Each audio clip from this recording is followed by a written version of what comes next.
لیکن اس کے باوجود یہ سب سے زیادہ خدشات تھے لوگوں کو یا پولیٹیکل پارٹیز کو یا جو پولیٹیکل ورکرز ہیں باقی جماعتوں کے جو اس اتحادی حکومت میں شامل نہیں تھے کہ یہ چل نہیں پائیں گے کیونکہ یہ تو چو کا مربع ہے, یہ تو سارے اکٹھے ہو گئے, یہ تو مکس اچار ہے, مختلف نام ان کو دیے گئے, یہ چل نہیں پائیں گے. لیکن وہ چلتے رہے, وہ سارے مل کے چلتے رہے. بندر بانٹ ضرور تھی, دو وزارتیں آپ کی ہیں, 2 آپ کی ہیں, 4 آپ کی ہیں, 6 آپ کی ہیں, وزیر اعظم آپ کا, اسپیکر ہمارا ہے, چلتے رہے. انہوں نے اپنی مدت پوری کی, پھر ایک نگران سیٹ اپ وہ لے کے آئے, پھر نگران سیٹ اپ نے انتخابات کرا دیے. اب اگر کوئی یہ سوچتا ہے نا کہ یہ اسمبلی مدت نہیں پوری کرے گی, یا اگر کوئی یہ سوچتا ہے کہ یہ مل کر چلیں گے, نہیں, میری ذاتی رائے یہ ہے کہ بالکل مل کے چلیں گے, یہ آگے بڑھیں گے اور ان کے راستے میں کوئی رکاوٹ نہیں ہے. سنا ہے آج مولانا صاحب سے کچھ ملاقاتیں ہو رہی ہیں, تو اب ظاہری بات آج ملاقات ہوئی ہے مولانا فضل الرحمان صاحب سے. میاں محمد نواز شریف صاحب اسمبلی اجلاس کے بعد وہ ان کی رہائش گاہ پر گئے, انہوں نے جا کے ان سے ملاقات کی, اور مولانا فضل الرحمان صاحب کی سیاست کے حوالے سے جس طرح میں ابھی کہا کہ سمجھ نہیں آتی کہ وہ کس طرف کھڑے ہیں یا کس طرف, اور یہ شاید ان کا اپنا ایک طریقہ کار ہے. کل تک تو وہ کہہ رہے تھے کہ اپوزیشن میں بیٹھیں گے, آج شاید ملاقات کے بعد کل وہ ایک نیا اعلان کر دیں. برف پگھل گئی نہیں, ابھی قبل از وقت ہے, لیکن پھر بھی میں وہی کہہ رہا ہوں کہ ان کی سمجھ نہیں آتی کہ وہ کس طرف یہ بیٹھتے ہیں. لیکن ظاہری بات ہے جب بات ہوتی ہے نا ملک کی بقا اور سلامتی کی اور ملکی معاملات کی, تو مولانا فضل الرحمان صاحب میں سمجھتا ہوں کہ وہ اس سارے سسٹم کو اور اس معاملات کو سمجھتے ہیں. محمود خان چکزئی صاحب نے آج بڑی سخت باتیں کی اسمبلی کے اندر کھڑے ہو کے, اسمبلی فلور پر. تو ان چیزوں سے ہمیں گریز کرنا ہوگا, ہمیں آگے بڑھنا ہوگا. اگر نہیں بڑھیں گے یا ان چیزوں میں گھس رہیں گے تو انڈیویجولز جو ہیں, جو ایک ایک کر کے جو لوگ ہیں, وہ اپنا نقصان اٹھائیں گے. کسی سیاسی جماعت کو کوئی نقصان نہیں ہوگا, کسی موجودہ حکومت کو یا سیٹ اپ کو کوئی نقصان نہیں ہوگا. یاد رکھیں چیزیں بڑے طریقے سے آگے ٹیکنیکلی وہ لے کے چل رہے ہیں, اور جس طرح سے چیزیں ڈیزائن ہوئی نظر آ رہی تھی نا, ہم تو الیکشن سے پہلے یہ کہہ رہے تھے کہ ایک جو ہے نا مخلوط حکومت بنے گی, سندھ کے اندر یہ ہوں گے, بلوچستان کے اندر یہ ہوں گے, خیبر پختونخوا کے اندر یہ ہوں گے, وفاق کے اندر یہ ہوں گے, سارا سیٹ اپ وہی موجود ہے. کسی بھی طرح کی کوئی تبدیلی ہمیں اس میں نظر نہیں آئی. مطلب کہنے کا کہ آپ اپنی چیزوں کو جو ہے نا ان کو ذرا ان کی تلاش کیا کریں, اپنا انالیسس کیا کریں, کہ آپ کیلکولیشن کیا کریں. سب سے بہترین چیز یہ ہے کہ یہ ہوگا تو کیوں ہوگا, یہ نہیں ہوگا تو پھر اس کے متبادل کیا ہوگا, تو تب چیزیں آپ کو سمجھ آتی ہیں. ہمارے یہاں بدقسمتی یہ ہے کہ بغیر سوچے سمجھے صرف ہم لوگ ایک ہوا کے دوش پہ چل پڑتے ہیں, تو یہ ہو جائے گا, وہ ہو جائے گا, ایسے ہو جائے گا. بھائی یہ بتاؤ کہ یہ کیوں ہو جائے گا, یہ کس لیے ہو جائے گا, اس کو کرنے والا کون ہے, یہ کیوں کرے گا, اس کا فائدہ کیا ہوگا, اس کا نقصان کیا ہوگا. ہم لوگ بغیر چیزوں کو انالائز کیے بس گزاری جاتے ہیں. تو ہم اللہ کا شکر ہے کہ چیزوں کو سمجھتے ہیں اور چیزوں کو جو ان کی حقیقت ہے, جو اس کی اصل روح ہے, اس کے مطابق آگے دیکھ رہے ہیں. میری ذاتی رائے ہے کہ یہ حکومت اپنی ٹائم کو پورا کرے گی, اسمبلی بھی مدت پورے کرے گی, کچھ بھی نہیں ہوتا ہے اس کو. آپ کی ذاتی رائے, ذاتی ترجیح, مولانا صاحب اپوزیشن یا مولانا صاحب کے بارے میں ابھی بتا چکا نا کہ وہ ان کی سمجھ نہیں آتی, لیکن وہ جہاں پر ملک اور ملک کی بقا اور سلامتی کی ذکر ہوگا یا بات ہوگی تو وہ اتنے سخت نہیں ہیں. وہ اگر پاکستان تحریک انصاف کے وفد کے ساتھ ملاقات کر سکتے ہیں, جنہوں نے ان کے بارے میں پچھلے 5 7 8 سال میں کیا کچھ نہیں کہا, میرے جیسا بھی کوئی بندہ ہوتا نا تو شاید دوبارہ ان کی شکل تک نہ دیکھتا, لیکن پھر وہ انہوں نے بٹھا لیا, تو یہ ان کا بڑا پن ہے, یہ ان کا بڑا ظرف ہے. تو اچھی بات ہے, سیاست کے اندر آپ کو لچک کا مظاہرہ کرنا چاہیے. تو وہ میں یہ سمجھتا کہ وہ کسی بہت ہی ایک اور سمت میں چل رہے ہوں گے اور موجودہ حکومت کسی اور سمت میں چل رہی ہوگی. نہیں, اندرون خانہ وہ کہتے ہیں ہمارے ذاتی تعلقات بھی تو ہے نا, ذاتی تعلقات زیادہ بہتر طریقے سے پرفارم کرتے ہیں, زیادہ بہتر کام آتے ہیں. تو ذاتی تعلقات ان کے بہت اچھے ہیں. میاں محمد نواز شریف سے قومی اسمبلی کے حلقہ N15 کا نتیجہ آج الیکشن کمیشن نے بھی نوٹیفیکیشن جاری کر دیا. شہزادہ گلشن اصف خان کا ہم نے K2 ٹیلی ویژن کی اسی سکرین سے جب الیکشن ٹرانسمیشن ہم لوگ کر رہے تھے, ہم نے سب سے پہلے یہ رزلٹ اناؤنس کیا تھا کہ میاں محمد نواز شریف صاحب یہ سیٹ ہار گئے ہیں, N15 کی ہار گئے ہیں. ہم نے دیکھیں, ہم چیزوں کو اس وقت بھی جب الیکشن ٹرانسمیشن چل رہی تھی ہم کہہ رہے تھے کہ ہمیں جلدی کوئی نہیں ہے, ہم مستند جو رزلٹس ہیں ہماری کوشش ہے کہ ہم لوگ وہ اناؤنس کریں بجائے اس کے کہ کچھ غلط آن ایئر ہو جائے. تو ہم نے بڑی تصدیق کے بعد اپنے سارے ریکارڈ کو چیک کرتے ہوئے, ساری چیزیں اپنے پاس آتے ہوئے دیکھ کر یہ اناؤنسمنٹ کی تھی کہ میاں محمد نواز شریف صاحب جو کہ مد مقابل تھے شہزادہ محمد گستاخ سے آزاد حیثیت سے الیکشن لڑ رہے تھے, پاکستان تحریک انصاف کے حمایت یافتہ تھے. اس کے ساتھ ساتھ مفتی کفایت اللہ صاحب جو یو آئی سے موجود تھے, ان کے ساتھ پاکستان پیپلز پارٹی سے زرگل خان صاحب اسی سیٹ کے اوپر موجود تھے. تو یہ ان کے درمیان یہ مقابلہ تھا اور میاں محمد نواز شریف صاحب N15 کی سیٹ ہار گئے, یہ ہم نے اناؤنس کیا تھا. تو ظاہری بات ہے جب فرق زیادہ ہو نا تو پھر اس میں آپ 200 ووٹوں کا 500 کا ووٹوں کا فرق ہو تو اوپر ہو کیپٹن سکتا صاحب نے ہے. بڑی کوشش کی, وہ تسلیم نہیں کر رہے تھے. کیپٹن صاحب تسلیم, میں خود اس کو بڑا اپسیٹ کہتا ہوں, کیونکہ اس حلقے کی جو حیثیت یا اس حلقے کی جو اہمیت ہے وہ ہمیں پتہ تھی, اور آپ بہتر سمجھتے ہیں, آپ بھی مانسہرہ سے ہیں, اسی حلقے سے آپ کا تعلق ہے. تو ہم نے دیکھا تھا کہ جب کیپٹن ریٹائرڈ محمد صفدر صاحب وہاں سے نائل ہو گئے تھے, وہاں سے انہوں نے الیکشن کنٹیسٹ وہ نہیں کر سکتے تھے, نائل ہو گئے تھے, تو اس کے بعد ہم نے دیکھا کہ ان کے بھائی جو ہیں ڈاکٹر سجاد, وہ ایک ان ناؤن فیس تھا جس کو کوئی جانتا نہیں تھا یا جس کے سیاست کے اندر کوئی عمل دخل نہیں تھا. کیپٹن صاحب کے نام پر جب ان کو لایا گیا تو وہ وہاں سے اور اس وقت الیکشن کیمپین بھی نہیں کی گئی, کیپٹن صاحب خود جیل میں. پھر وہی بات ہے کہ ہمارے یہاں جو ہے نا سمپیتھی کا ووٹ موجود ہوتا ہے, ہر دفعہ موجود ہوتا ہے, تو اس وقت ان کو پڑ گیا, اس دفعہ شہزادہ محمد گستاف کو پڑ گیا, فرق صرف اتنا صحیح ہے, اور وہ جیت گئے. اور وہاں سے میاں محمد نواز شریف کی شکست جو ہے وہ تاریخی شکست ہے, تاریخی اس اعتبار سے کہ کیپٹن ریٹائرڈ محمد صفدر نے بڑے مان کے ساتھ, بڑے چاہ کے ساتھ اور بڑے یقین کے ساتھ ان کو کہا جی کہ آپ اس حلقے سے الیکشن لڑیں گے اور یہ سیٹ میں آپ کو توفتاً جو ہے پیش کروں گا, تو وہ اب بڑی شرمندہ گھومتے ہیں. لیکن وہ کافی دنوں بعد نظر آئے ابھی مریم نواز صاحبہ کے ساتھ. دیکھیں نظر تو آئیں گے نا, اب ان کی اہلیہ اور اس دیکھیں ان کی معلومات کتنی پکی ہوتی ہیں, یا ان کے مطلب کہ لوگ بعض اوقات ایسی باتیں کرتے ہیں نا کہ شاید کوئی تعلقات میں خرابی ہے, شاید کوئی معاملات ٹھیک نہیں ہیں, یہ صرف پروپیگنڈا ہوتا ہے, ایسی کوئی بات ہے نہیں بظاہر. تو انہوں نے کہا تھا کہ چیف منسٹر پنجاب جو ہیں, انہوں نے بہت پہلے کہا تھا انتخابات سے, انہوں نے کہا تھا کہ چیف منسٹر پنجاب جو ہیں اس دفعہ مریم بنیں گی. تو مطلب کہنے کا کہ ان کا معلومات درست تھی, ان کے پاس اتنی اندر کی باتیں موجود تھی. کسی کو اتنا یقین نہیں ہوتا, اس ملک کی اتنی غیر یقینی سیاسی صورتحال تھی یا ہے کہ کوئی اس کو اتنا کلیئر اناؤنس نہیں کر سکتا تھا. انہوں نے کہا بالکل بنے گی, اور وہ بن گئی. مطلب کہنے کا ان کی اہمیت اپنی جگہ پر موجود ہے. نہیں اوبیسلی وہ تو ہے. اور دوسرا ہم لوگ حمزہ کی بات کر رہے تھے بارہا کہ حمزہ نے جو ان کے ساتھ جو تجربہ ہوا نا چیف منسٹر بننے کا, وہ بہت بھیانک تھا. وہ ان کو شاید ان کے جو سیاسی کیریئر ہے اس نے بڑا ڈنٹ ڈالا ہے.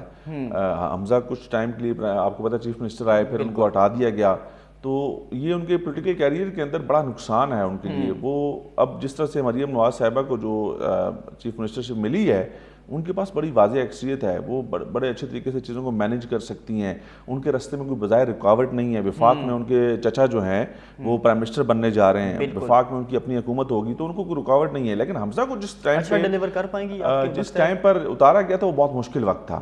ابھی تو کافی چیزیں سموتھ ہیں, اب ان کی حق میں چیزیں بہت بہتر ہیں. اور جہاں تک بات مریم کی ہے نا, یا کسی بھی سیاسی جماعت کی, چاہے وہ صوبے کے اندر خیبر پختونخوا کے اندر ہے, چاہے وہ بلوچستان کے اندر ہے, چاہے وہ سندھ کے اندر ہے, چاہے وہ وفاقی حکومت ہوگی, آپ نے ڈیلیور کرنے کی بات کی, ان کے پاس کوئی چوائس نہیں ہے, کسی کے پاس کوئی چوائس نہیں ہے. آپ پٹ جائیں گے اگر آپ نے عوامی امنگوں کے مطابق معاملات کو نہ چلایا اور حل نہ کیا, آپ پٹ جائیں گے. آپ نے ڈیلیور کرنا ہے, آپ نے لوگوں کو آسانیاں پیدا کرنی ہیں, لوگوں کے لیے روزگار کے مواقع پیدا کرنے ہیں, لوگوں کی جو مہنگائی کی صورتحال ہے اس میں بہتری لے کے آنی, اس کو کم کرنا ہے. بجلی کے بل لوگوں کے لیے پریشانی کا باعث ہیں, گیس کے بل لوگوں کے لیے پریشانی کا باعث ہیں, راشن کے جو معاملات ہیں لوگوں کے لیے پریشانی کا باعث ہیں. یہ چیزیں جب تک بہتر نہیں ہوں گی, پیٹرولیم مصنوعات کی قیمتیں, کل آپ نے دیکھا کہ 4 روپے مزید اضافہ ہو گیا آج رات کو, تو یہ وہ چیزیں جو براہ راست لنکڈ ہیں عام لوگوں کے ساتھ. میں اکثر کہتا ہوں کہ اس ملک کی 95% جو عوام ہیں ان کی مسائل یہی ہیں. اگر جس نے ان کے اوپر فوکس کر دیا, حل کر دیا, تو لوگ چہرے نہیں دیکھنا چاہتے. بالکل ناظرین, ہماری ٹرانسمیشن جاری ہے اور گفتگو جاری رکھیں گے اور کوشش کریں گے واپس بریک سے بعد ہم لوگ گفتگو کریں صوبہ خیبر پختونخوا اور بالخصوص ہزارہ ڈویژن کے حوالے سے. Stay with us. بریک کے بعد ایک دفعہ پھر سے آپ کو کہیں گے خوش آمدید. ناظرین ہمارے ساتھ موجود ہیں incharge news and K2 television current affair Qaiser Khan Tanoli. کیسر تنولی, بریک سے پہلے تو ہم لوگ بات کر رہے تھے قومی اسمبلی کے حوالے سے اور وفاق کے حوالے سے. اب آج نو منتخب وزیر اعلیٰ علی امین گنڈا پور نے اپنا ان کا چناؤ ہوا ہے, انہوں نے حلف لیا ہے, تو انہوں نے اپنے اظہار خیال کیا اسمبلی میں اور بڑی سخت باتیں انہوں نے کی. انہوں نے کہا جی ایف آئی آرز ختم کر دیں, اور جو ایف آئی آر نہیں ختم کرے گا تو پھر ہم دیکھ لیں گے. اچھا, یہ بہت جو ہے نا سمجھنے والی باتیں اور سننے والی باتیں. ہم نے جو 3.5 یا 4 سال حکومت دیکھی وفاق کے اندر پاکستان تحریک انصاف کی, اس کے اندر ہم نے ایسے بہت سارے جذباتی بیانات اور بہت ساری ایسی باتیں ہمیں سننے کو شک بھی ملی کہ ہم یہ کر دیں گے. اور اس وقت بانی چیئرمین نے بھی بہت سخت زبان کا استعمال کیا اپنی اپوزیشن کے خلاف, اور ہم نے دیکھا کہ ان کے لیے حالات اس وقت ان کے لیے مشکل تھے. آج وہی حالات ان کے لیے بہت زیادہ مشکل ہیں. تو ابھی جو علی امین گنڈاپور صاحب جو گفتگو کر رہے تھے اسمبلی کے اندر، آج ہم نے سنا ان کو، وہ حقیقت سے تھوڑا سا ہٹ کے ہے. آپ کو چیزیں سمجھنے کی ضرورت ہے. چیف منسٹر کا کام مقدمات ختم کرنا نہیں ہوتا. چیف منسٹر مقدمات ختم نہیں کر سکتا. چیف منسٹر جو ہے وہ مقدمات بنوا نہیں سکتا. مقدمات بنانے اور مقدمات ختم کرنے کے لیے ادارے موجود ہیں جن کے لیے جو ایک طریقہ کار اور ایک قانون اور قاعدے کے مطابق چلتے ہیں. میرا دل کر رہا ہے میں چیف منسٹر بن گیا تو میں کہہ دوں کہ ایسے کر دو تو ویسے کر دو، ایسا نہیں ہوتا. آپ کو سمجھنے کی ضرورت ہے. چیف منسٹر کی جو رسپانسبلٹیز ہیں، جو ذمہ داریاں ہیں، وہ اس سے شاید بہت بڑھ کر ہیں. اور اسی طرح باقی جو پرائم منسٹر ہیں ان کی ذمہ داریاں بہت بڑھ کر ہیں. وہ مقدمات ختم کرانے کے لیے، اگر مقدمات آپ ختم بھی کرانا چاہتے ہیں تو اس کے لیے ساتھ انہوں نے آخر میں ایک بات کہہ دی، تھوڑی سی ان کو سمجھ آئی، کہ جن کے ثبوت نہیں ہیں. اور میرے بھائی، ثبوت کے بغیر مقدمہ درج ہی نہیں ہوتا. ثبوت ہوتا تو مقدمہ درج ہوتا نا. پھر آگے اس کو کورٹ نے ڈیسائیڈ کرنا ہوتا ہے کہ یہ ثبوت ٹھیک ہے کہ غلط ہے، اس کے اوپر فیصلہ ہونا ہوتا ہے. تو ایک چیز آپ نے اگر میں خود ہی سمجھ لی، کہہ دی کہ ثبوت جن کے نہیں ہیں ان کے ان مقدمات، پھر بات ہی ختم ہو گئی نا. مطلب کہ آپ ویسے وہ باتیں مت کریں جو نہیں ہو سکتی ہے، جو نہیں کر سکتے. آپ وہی کر سکتے ہیں جو آئین اور قانون آپ کو جس کی اجازت دیتا ہے. عدالتیں، پولیس یا جو باقی ادارے ہیں، اس میں براہ راست آپ کا کسی بھی قسم کا کوئی مداخلہ یا انٹرفیرنس آپ نہیں کر سکتے. خاص طور پہ جو قانون نافذ کرنے والے ادارے ہیں، معذرت کے ساتھ، ان میں آپ ان سے رہنمائی لے سکتے ہیں کہ جی یہ مقدمہ درج ہوا ہے تو اس کے جو مقدمہ درج ہوا ہے اس کے آپ کے پاس کیا ثبوت ہیں، آپ مجھے ذرا رپورٹ پیش کریں. وہ پھر رپورٹ آپ کو پیش کریں گے کہ جی یہ مقدمہ ہم نے، ہمارے اس آفیسر نے ان گراؤنڈز کے اوپر درج کیا ہے، اس کا بیک گراؤنڈ یہ ہے، جو کہ ابھی چل رہا ہے کورٹ کے اندر. بالکل. تو وہ کورٹ ڈیسائیڈ کرے گی. وہ علی امین گنڈاپور چیف منسٹر یا میں یا آئی جی جیک ڈیسائیڈ نہیں کر سکتا. وہ اس کے اوپر رہنمائی کر کے، ہاں ہمارے ملک میں ایسی بہت ساری ایگزامپلز موجود ہیں کہ جب آئی او جس کو کہتے ہیں نا، انویسٹیگیشن آفیسر جو آئی او ہوتا ہے، جب وہ تفتیش کو ناقص کر دے یا تفتیش کے اندر کوئی نہ کوئی کمی چھوڑ دے تو وہ مقدمہ کمزور ہو جاتا ہے. مقدمہ جب کمزور ہو جاتا ہے تو پھر اس کو عدالتوں میں ظاہر بات جب وہ جاتا ہے تو وہ جو اس کے اندر جو ملزم ہوتا ہے اس کو فیور ہو جاتی ہے اور وہ بری ہو جاتا ہے. تو اسی طرح میل جول کے ساتھ یا ملی بھگت کے ساتھ آپ یہ وارداتیں تو ڈال سکتے ہیں، لیکن براہ راست کسی چیز کو آپ ختم نہیں کر سکتے. جو ایک ایف آئی آر ایک دفعہ درج ہوتی ہے نا، تو جب وہ ایف آئی آر درج ہو گئی ہے تو پھر اس نے کورٹ میں جانا ہے. کورٹ نے اور معزز ججز صاحبان نے اس کے اوپر فیصلہ لینا ہے کہ یہ ایف آئی آر غلط درج ہوئی ہے، یہ مقدمہ غلط درج ہوا ہے، یہ اس کو خارج کیا جائے یا اس نے آگے کتنا چلنا ہے آپ ثبوت پیش کریں. تو یہ ایسے ہوتا ہے. آپ کی نظر میں جوش میں آ کے انہوں نے سیاسی بیان تو دے دیا، لیکن ہم نے اکثر یہ بات کی ہے سوشل میڈیا کے حوالے سے، فیک نیوز کے حوالے سے بارہا ہم لوگ نے بات کی. جس طرح کا آج انہوں نے بیان دیا، چونکہ وہ اب چیف منسٹر ہیں تو ظاہر سی بات ہے لوگ ان کو دیکھتے ہیں، اور جس طرح سوشل میڈیا پہ ہم ابھی سے دیکھ رہے ہیں کہ ان کی جو تقریر کے وہ چنکس لگا کے اپلوڈ کیا ہے. دیکھیں وہ ظاہری بات ہے، ایک ایسی جماعت کے ساتھ وابستہ ہیں اور ایک ایسی جماعت کے چیف منسٹر بنے ہیں جو پچھلے کافی عرصے سے آپ لوگ دیکھ رہے ہیں کہ جن کے اوپر مختلف مقدمات ہیں، جو بڑے سخت ٹرائل کا سامنا کر رہے ہیں. تو ظاہری بات ہے انہوں نے اپنے لوگوں کو کوئی نہ کوئی تو جو ہے آسرا یا تسلی تو دینی ہے کہ میں کیا کروں گا، میں کیا کر سکتا ہوں. لیکن وہ جو آسرا اور جو تسلی دے رہے ہیں وہ کر نہیں سکتے ہیں، یہ ان کا اختیار نہیں ہے.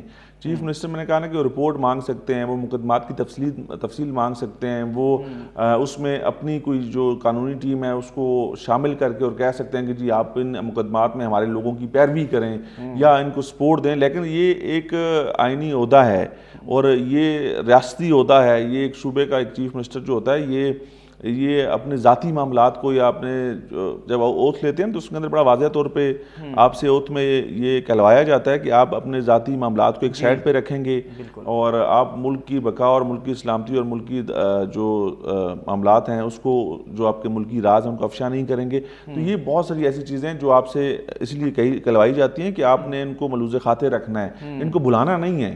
تو وہ کہتے ہیں. ایک اور بات کی کہہ سکتے ہو، بڑی انٹرسٹنگ سی بات کی، انہوں نے کہا میں اصلاح کا موقع دے رہا ہوں، اور ساتھ انہوں نے کہا کہ اگر اصلاح کے لیے جو تیار نہیں ہے وہ سزا کے لیے تیار ہو جائے. دیکھیں ایک چیز اور بتاتا ہوں، چیف سیکرٹری ہو گئے، جو بیوروکریسی ہے ہماری، چیف سیکرٹری یا گریڈ 17 کے جو آفیسرز ہیں، گریڈ 17 سے ابو جتنے بھی ہیں، گریڈ 17، 18، 19، 20، 21، 22 تک، ان کو چیف منسٹر براہ راست ظاہری بات ہے کوئی پنشمنٹ نہیں دے سکتا. چیف منسٹر کیا مطلب کہ کوئی بھی ان کے لیے ایک ضابطہ ہے, ایک طریقہ کار ہے کہ آپ لکھتے ہیں, لکھ کے آپ بھجواتے ہیں متعلقہ ڈپارٹمنٹ کے سیکٹری کو, اگر وہ چیف سیکٹری ہے یا وہ سیکٹری ہے تو وہ وفاق اس کو ڈیل کرے گا through secretary establishment with the approval of the prime minister of Pakistan. تو یہ اتنا آسان معاملہ نہیں ہوتا کہ آپ کہہ دیں میں اس کو ایسے کروں ویسے. وہ سرکار کے ملازم ہیں, وہ کسی کی ذاتی ملازم نہیں ہیں. تو سرکار جس طرح ان کو ٹریٹ کرے گی, یا سرکار جس طرح سے ان کی پوسٹنگ ٹرانسفر یا ان کو احکامات جاری کرے گی, وہ ویسے چلیں گے. اور پھر ایک دفعہ بتا دوں کہ گریڈ 17 سے گریڈ 22 تک کے جو افسران ہیں ان کو سیکٹری اسٹیبلشمنٹ کے تھرو جو ہے ان کی پوسٹنگ ٹرانسفر یا ان کے معاملات کو ڈیل کیا جاتا ہے. وہ کسی کے اختیار میں نہیں ہوتا. وہ ایک سسٹم بنا ہوا ہے بیوروکریسی کا, وہ اس طرح سے آگے بڑھتے اور چلتے ہیں. یہ کسی کے اختیار میں نہیں. حکومت سازی سے پہلے آئی جی صاحب کو یہ بارہا کہتے آپ اپنی حدود میں رہو, بہت کراس کر رہے ہو. میں وہی تو کہہ رہا ہوں کہ آئی جی ایک جو ہے وہ ایک پروونس کا آئی جی ہے, اور وہ آئی جی جو ہے ظاہری بات ہے کہ گریڈ 21 یا 22 کا افسر ہے, تو وہ ڈائریکٹ رپورٹ کرتے ہیں ادھر سے سیکٹری انٹیریئر کو. سیکٹری انٹیریئر جو ہے وہ ظاہری بات ہے کہ انٹیریئر منسٹری کے انڈر ہے, اور انٹیریئر منسٹری ظاہری بات ہے کہ وہ پرائم منسٹر کے انڈر ہے. اور اگر آپ پرائم منسٹر کی بات کریں تو پھر معاملہ ختم ہو جائے گا. پھر بات یہ کہ اگر ڈائریکٹ ہم لوگ بیوروکریسی کو دیکھیں تو سیکٹری انٹیریئر بھی جو ہے ان کی پوسٹنگ ٹرانسفر بھی جو ہے وہ سیکٹری اسٹیبلشمنٹ کریں گے. تو پھر تو آپ سیکٹری اسٹیبلشمنٹ جو ہے وہ وفاق کا نمائندہ. اگر ہم لوور لیول پہ بات کریں, جس طرح انہوں نے کہا کہ ہم سزائیں دیں گے, سزا کیا دے سکیں گے؟ ٹرانسفر پوسٹنگ کی مطلب S P, D S P, D P. میں یہی کہہ رہا ہوں نا کہ گریڈ 17 سے اوپر تو سزا کوئی ہو ہی نہیں سکتی. جو اس سے نیچے کے انسپیکٹر گریڈ 16 میں انسپیکٹر ہے, گریڈ 14 میں سب انسپیکٹر ہے, گریڈ 12 میں اسسٹنٹ سب انسپیکٹر ہے, تو ان کی جو سزا اور جزا ہے وہ ان کے افسران طے کریں گے, نہ کہ کوئی اور منتخب نمائندہ طے کرے گا. یہ نہیں ہو سکتا. یہ تو مطلب کہ ایک سسٹم ہے نا, سرکاری اداروں کا سسٹم ہے. یہ کسی نے یہاں آپ کوئی قانون سازی کر دیں, کوئی ایسی قانون سازی کر دیں کہ آپ پوسٹنگ ٹرانسفرز یا آپ سزا جزا کا عمل کہیں جی کہ پارلیمنٹ ڈیسائیڈ کرے گی, اور منتخب جو ایم پی ایز اور ایم این ایز ہوں گے یا جو منتخب چیف منسٹر ہوں گے وہ کریں گے, تو پھر وہ ایک الگ معاملہ ہے. لیکن یہ ایسے ہو نہیں سکتا. اچھا, ساتھ انہوں نے بانی پی ٹی آئی کا کہا جی اوپن ٹرائل ہونا چاہیے, صاف اور شفاف. یہ ان کا مطالبہ ہے, یہ ان کا مطالبہ, اور مطالبہ ہر کوئی کر سکتا ہے. آج بھی ہم نے دیکھا, کل بھی ہم نے دیکھا کہ اسمبلی کے اندر, اسمبلی فلور پہ ان کے حق میں نعرہ بازی ہوئی. کل ہم نے دیکھا کہ ان کے ماسک پہن کے گئے.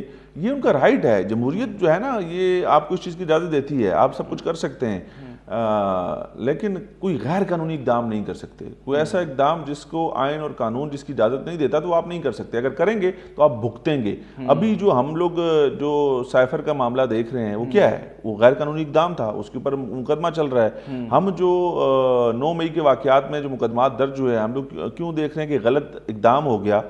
بے شک وہ ایک سیاسی جماعت کی نمائندگی تھی اور وہ اپنا حق استعمال کرنے کے لیے, لیکن غلط اقدام ہو گیا نا, حملہ ہو گیا, سرکاری املاک کو نقصان پہنچا دیا, تو اب وہ مقدمات درج ہو گئے, تو آپ اس کو بھگت رہے ہیں. اسی طرح اب ایک چیز اور بتاؤں کہ ابھی اس کے اوپر ڈسکشن جاری ہے, اور آج بھی ہم نے دیکھا کہ جو ترجمان دفتر خارجہ ہیں انہوں نے کہا جی کہ جو خط لکھنے کا معاملہ ای ایم ایف کو وہ وزیراعظم آفس دیکھ رہا ہے, دفتر خارجہ کا اس سے کوئی تعلق نہیں ہے فی الحال. وزیراعظم آفس کو دیکھنے سے کیا مراد ہے کہ وزیراعظم آفس جو ہے اس کی چھان بین کرے گا اور وہ دیکھے گا کہ یہ کس حد تک جو ہے اس میں لیگل. میری ذاتی جو کچھ لوگوں سے میری بات ہوئی جو قانون دان ہیں, اس میں بھی آپ کو پتہ ہے کہ دوبارہ ایک دفعہ پھر کچھ مقدمات درج ہو سکتے ہیں. یہ آج نوٹ کر لیں اور ریکارڈ کر لیں کہ جس نے یہ خط لکھا, کیونکہ بانی چیئرمین صاحب تو جو ہیں وہ تو جیل میں ہیں, انہوں نے یہ بھی کہا کہ میں تو خط لکھ ہی نہیں سکتا.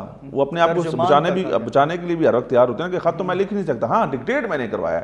تو ڈکٹیٹ کر کے جس نے خط لکھا اور خط میں جن کے سگنیچرز ہیں اور خط جہاں سے گیا اس ساروں کے اوپر مقدمہ درج ہو سکتا ہے. مطلب کہ آپ نے ریاست کے خلاف ایک دفعہ پھر جو ہے اپنے ذاتی مفادات کے لیے ایک تحریر لکھ کر ایک ایسے ادارے کو بھجوا دی جو کہ براہ راست پاکستان کے معاشی معاملات کے ساتھ ڈیل کر رہا ہے. تو یہ بھی اس کے اوپر اور ایسے ٹائم پیریڈ کے اندر جہاں ملک کی معاشی صورتحال بڑی ٹائم پیریڈ جو بھی ہو, ایک میں نے کہا نا کہ ایک کام غلط ہوتا ہے اور ایک صحیح ہوتا ہے. آپ نے غلط بے شک آپ نے صحیح کرنے کے لیے آپ کی خواہش یہ ہے کہ وہ کام ٹھیک ہو جائے, آپ یہ چاہتے ہیں کہ وہ کام ٹھیک ہو جائے, لیکن اس کا طریقہ کار آپ نے غلط اپنا دیا تو قانوناً وہ غلط ہو گیا. جب وہ قانوناً غلط ہو گیا تو پھر قانون حرکت میں آ جاتا ہے, پھر سزا ہوتی ہے, گرفتاری ہوتی ہے, مقدمات ہوتے ہیں.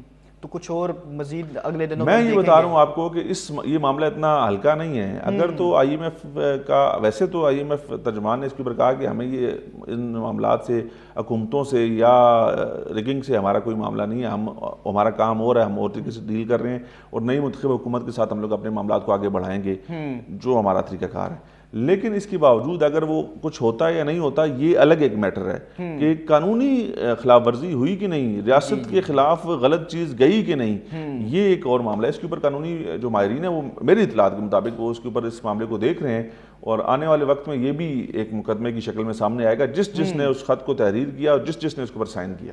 اچھا کیسے تو نہیں, ہزارہ کی طرف ذرا آتے ہیں.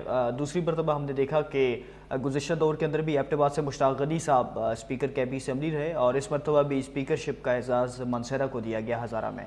میں نے لاسٹ پروگرام کے اندر آپ کو کہا تھا کہ 3 پوزیشنز ہیں جو ہمیں نظر آ رہی ہیں کہ اس دفعہ ملنے والی ہیں. 3 وزارتیں, ایک ہری پور سے ترین فیملی کو, اور ایک ایبٹ آباد سے مشتاق احمد غنی صاحب کو سینئر صوبائی وزیر بھی لگائیں گے, یہ اطلاعات ہیں ہمارے پاس. اور دوسری بات یہ کہ مانسیرہ سے ہم نے کہا تھا کہ ایک صوبائی وزیر یا ایک اسپیکرشپ کا جو معاملہ ہے وہ ہمارے سامنے آ سکتا ہے. ڈپٹی اسپیکر کا اس وقت یہ سننے میں آ رہا تھا, انکار کیا تھا. جی بالکل. جی, تو یہ ہزارہ کے لیے خاص طور پہ اعزاز کی بات ہے کہ خیبر پختونخوا اسمبلی میں 2018 سے ابھی تک جو ہے ہم نے دیکھا کہ وہ مشتاق احمد غنی صاحب اسپیکر تھے, اب بابر سلیم سواتی صاحب اسپیکر آ گئے ہیں. لیکن معاملہ وہاں پر آ کے رکتا ہے کہ ہزارہ کے لوگوں نے اس دفعہ ان کے اوپر ایک اعتماد پہلے بھی کیا تھا, لیکن اس دفعہ زیادہ اعتماد کیا. جو حالات اس دفعہ تھے وہ ہماری رائے میں یا باقی لوگوں کی نظر میں شاید ایسا تھا کہ یہ بالکل پسے ہوئے ہیں, یہ پٹ گئے ہیں اور ان کو شاید ووٹ نہیں پڑے گا اور یہ لوگ نہیں جیت پائیں گے.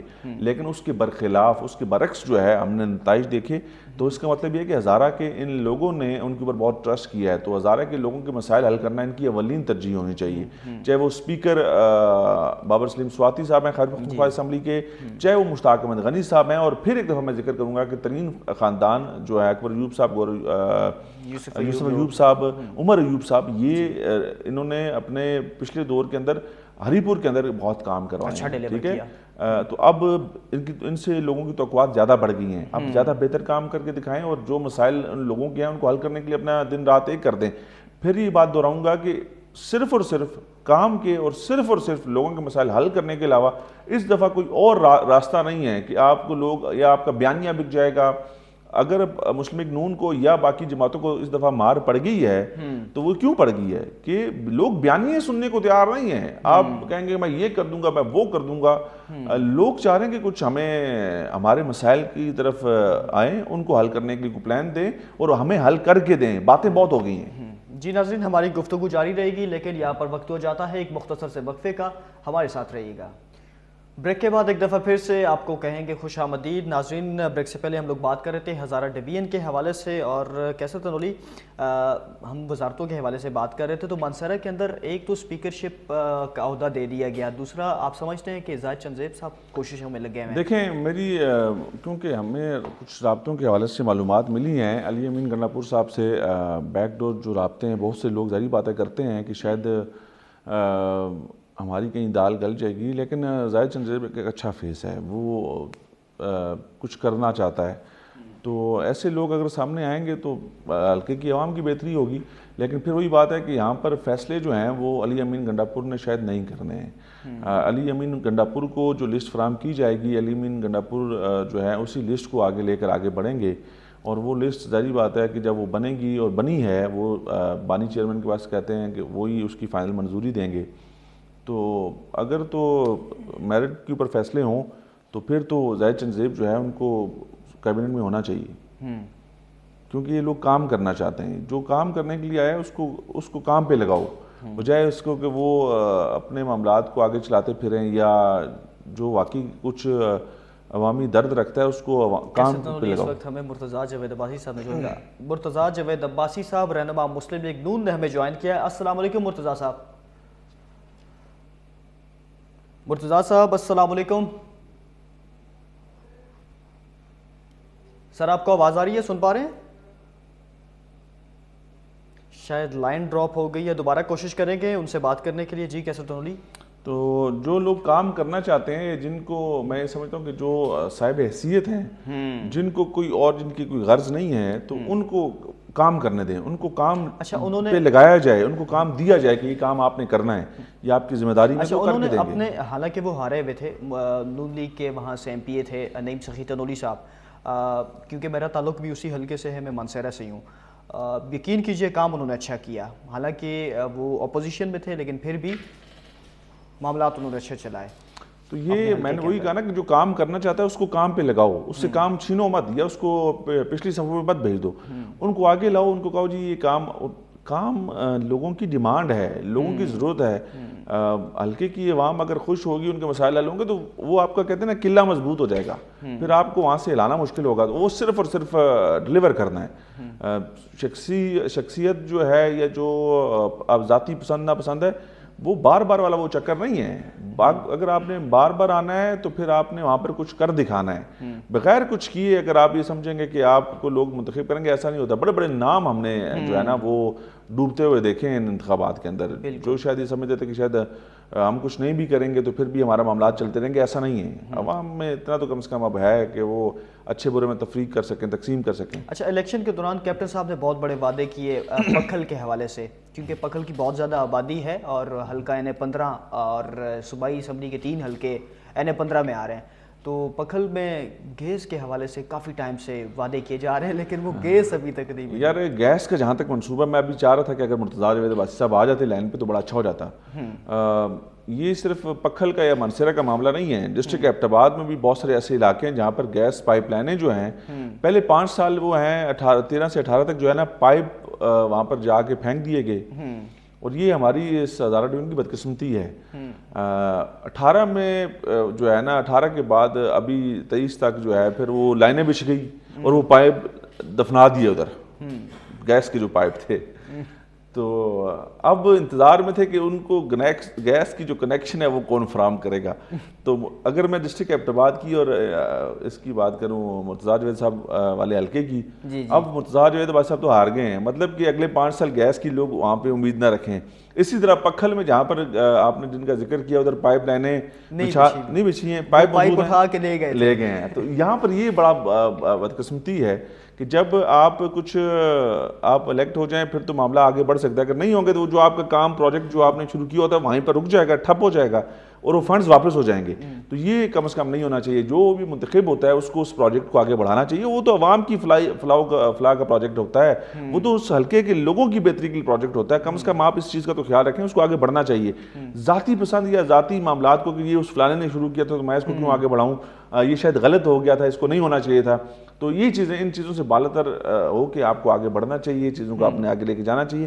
لیکن میں نے آپ سے کہا نا کہ ایبٹ آباد کے حلقے کے اندر بھی جو ہے جہاں سے مرتضیٰ جاوید عباسی صاحب جو ہے نا ممبر قومی اسمبلی منتخب ہوتے رہے، ادھر 13 سے 18 تک جو ہم نے دیکھا کہ پائپ لا کے رکھ دیے گئے اور لوگ توقع کر رہے تھے کہ لائنیں بچھیں گی اور یہ پھر ان پائپوں کے اندر ہمیں گیس جو ہے نا دوڑتی ہوئی نظر آئے گی، لیکن ایسا نہیں ہوا۔ پھر 18 میں ہم نے دیکھا کہ پائپ جو ہیں وہ دفنا دیے، مطلب دفنان سے مراد کی پائپ لائن بچھ گئی، تو اب لوگ توقع کر رہے تھے کہ جلدی ہمیں شاید گیس میسر آ جائے گی اور یہاں پہ گیس کا یہ جو منصوبہ ہے یہ کامیاب ہو جائے گا، لیکن اب پھر لوگ کہتے ہیں کہ پتہ نہیں کیا ہوگا، تو ایسا نہیں ہونا چاہیے۔ ایبٹ آباد میں تو دونوں M L As P T I سے، تو ان کا تو پھر یہی نعرہ ہے کہ ہم تو اپوزیشن میں بیٹھے ہیں، لیکن یہ کام ہو سکتا ہے اگر کوئی دیکھیں، اپوزیشن یا حکومت کا معاملہ نہیں ہوتا، ایک ممبر قومی اسمبلی یا ایک ممبر صوبائی اسمبلی جو ہے اگر وہ واقعی سنجیدہ ہے کام کروانے کے لیے تو اس کو چینلز پتہ ہوتے ہیں کہ میں نے کہاں کو اپروچ کرنا ہے، میں نے کس سے کہنا ہے اور میں نے کس کی سپورٹ لے کے اپنے حلقے اپنے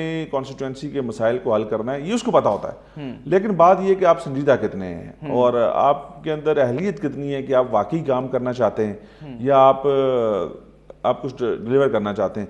یہ بہانے ہوتے ہیں کہ جی حکومت صوبے میں نہیں ہے تو وفاق میں نہیں ہے تو ایسا نہیں ہے تو ایسا نہیں ہے، جو میں نے ایسے بہت سے لوگوں کو دیکھا ہے جو آزاد حیثیت سے جیتتے ہیں لیکن کسی جماعت کو جوائن بھی نہیں کرتے لیکن وہ پھر بھی کام کروا دیتے ہیں۔ کیوں؟ کہ وہ ان کو پتہ ہے کہ میں صرف جس عوامی مینڈیٹ سے آیا ہوں یا جن لوگوں کی میں نمائندگی کرنی ہے ان کے معاملات کو حل کرنے کے لیے مجھے کسی کے پاس بھی جانا تو میں جاؤں گا، میں جا کے ان مسائل کو اٹھاؤں گا اور میں وہاں سے فنڈ لا کے ادھر خرچ کروں گا، تو ایسے کرتے رہیں لوگ۔ کیسے تو صحت کے مسائل کے حوالے سے ایبٹ آباد میں موجود ایشیا کا دوسرا سب سے بڑا hospital Ayub medical complex Abbott آباد